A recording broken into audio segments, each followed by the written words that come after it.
For lesson 8's homework, we're going to look at our different types of triangles and how we can find all of our missing angles. So as we look at these problems, the first thing we're going to need to do is identify what type of triangle we are looking at. And the key is these two slash marks. As we've spoken about in class, those slash marks mean that those sides are equal. So when we have a triangle with two equal sides, we are going to focus on our isosceles properties. Now, along with our isosceles properties, those slashes are really helpful in terms of identifying which two sides are equal, but also they point to our two equal base angles. So although we're looking for angle 1 down here in the left-hand corner, and we can just call it x, we also know that angle C is also in x, because those are our two equal base angles. So as we go to solve, we're going to do 180 minus 24, which gives us 156. So there's 156 degrees left for both of those base angles. We're going to divide it by 2, and that is going to give us 78 degrees as each of those base angles.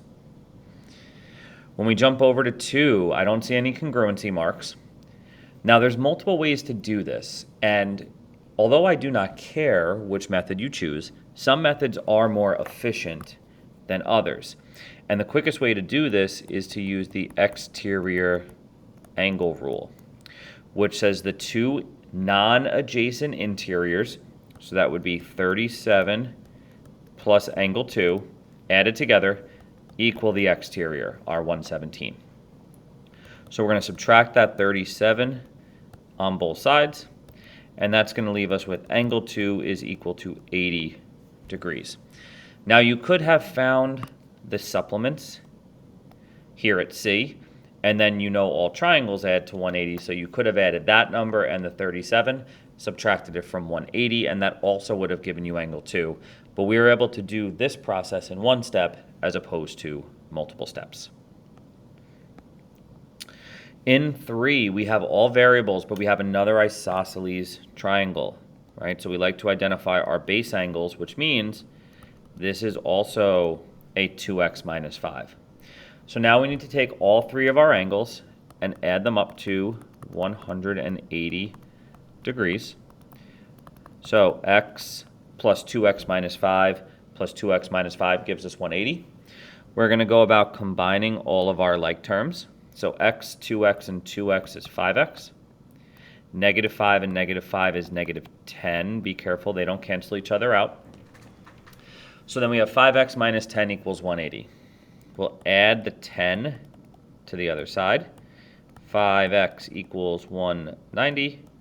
Divide both sides by 5, and x is 38. Now it doesn't ask us to solve for each angle. It just wants to know what x is. So number 4 is an interesting one because unlike number 2, where we said you can easily find this supplement that we had and do your triangle rules, it's not as easy when there are variables all over the place. Now, is it possible? Yes, but it is definitely a longer and more tricky process. So we want to use our exterior angle rule, which will be x plus 3x plus 8 is equal to 6x minus 32. Combine our x's. X and 3x is 4x plus 8 equals 6x minus 32. So I'm going to do two things in one here. I'm going to subtract the 4x on both sides, and I'm going to add my 32 to both sides, and that'll help save me a little bit of time here. So 40 equals 2x, divide both sides by 2, and x is 20. All right, so exterior angle rule is really helpful for that one. It's going to save you a whole bunch of steps as opposed to trying to find the supplements. Just to throw it out there, if you wanted to try to find this angle here, well, it's 180 minus whatever's out there. So this angle would really be 180 minus, and then you would need parentheses, 6x minus 32. And you would have to use that to add to 180 to solve for x. And you can see if you miss the parentheses, or it's just a much more involved and complicated process. than remembering our exterior angle rule.